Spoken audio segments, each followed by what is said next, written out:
The president's trust ratings remain favorable, even with a raft of incendiary rhetoric and concerns on political risk. On the other hand, another and more recent Pulse Asia survey shows an apparent mismatch between the president's priorities and those of the populace. Now, joining us to take a deeper look at these barometers is Ronald Holmes, president of Pulse Asia Research. Ronnie, good to have you with us. Yeah, well, listen, let's talk about the first of two surveys. This is the net approval ratings or net trust ratings.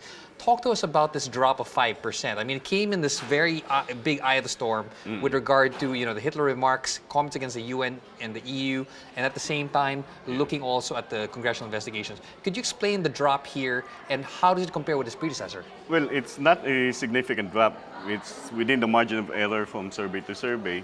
It compares favorably with the change in the trust rating of the former president, Aquino, between July 2010 and October 2010. Almost the same, actually the same percentage point, 5 percentage point decline.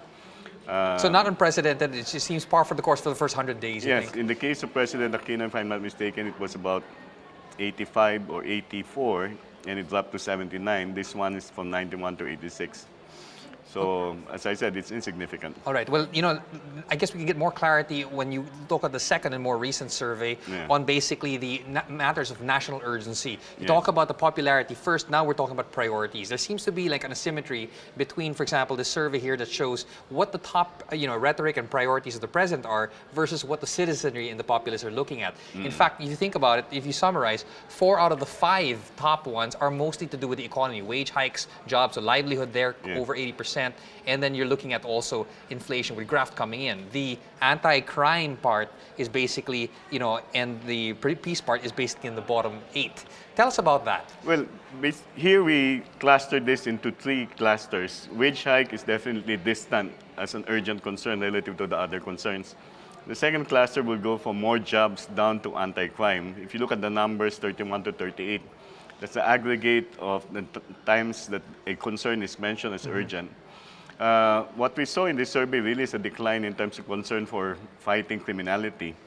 But this is actually related also to the assessment of the performance of the administration. In a sense, the administration's performance in fighting criminality got the highest score. I think we have that there as well. I mean, if we can go to the next table here, we'll show exactly where he's doing really well at in terms of the net approval ratings for those issues that he's prioritizing. You've got fighting criminality, as you mentioned, very high. Is this a case of this coming against the other? How do you spread that, goodwill into the other areas that the people want? Well, I think what the major concerns would indicate, and the assessment would also show it, there's a need to shift the attention of the administration from fighting criminality to the material concerns, which are the ones that are getting basically higher numbers. If you look at the urgent national concerns, we also saw a drop in terms of the urgency of fighting criminality. It used to be about more than 56%. It's down by 21 percentage points.